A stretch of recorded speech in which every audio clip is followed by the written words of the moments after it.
which makes it more vulnerable for your shoulders. So really keep the palms rooted. Another option that might be helpful for some of you is to turn the hands in if you feel like this is really lifting for you consistently in this variation. From here, he's going to walk his feet in about a third of the way. So he takes a narrow down dog, so it gets more close like this. The important thing here is that there's a straight line from his wrists through his shoulders to his hips. So this should be one angle. So this is we call it like a 45-degree push-up instead of 90 degrees. So this stays a straight line.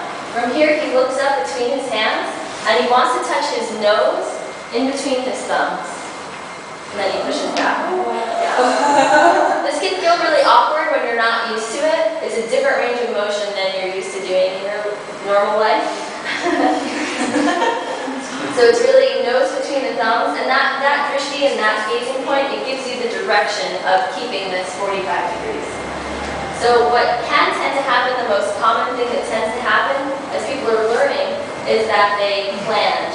And a flange is when you hinge at your shoulders, when your shoulders come forward. So a lot of people bring the shoulders forward, and then they'll bend, and then they'll straighten, and then they'll push back. So you see there, the line gets broken. So we want to really maintain this line. So as a spotter and a coach, there's two ways that I can help Adam keep this line.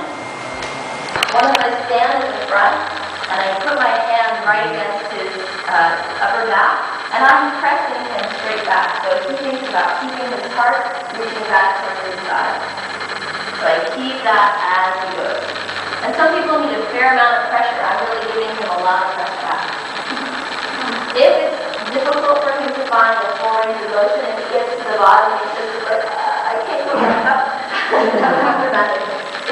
I can stand behind, and I'm just going to stand in the warrior one, and I hold the top of his thighs here, and as he comes to the bottom, with this leg, I can really push to help take some of the weight off of his arms.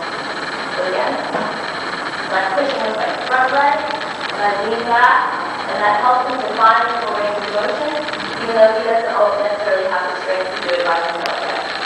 Okay? Those are two ways you can support your partner. One of the things that you've mentioned in the past that I find is helpful is thinking about your tailbone, that you're actually pulling yourself up by your tailbone, and that'll just help you create the energy to press away and extend to the shoulders.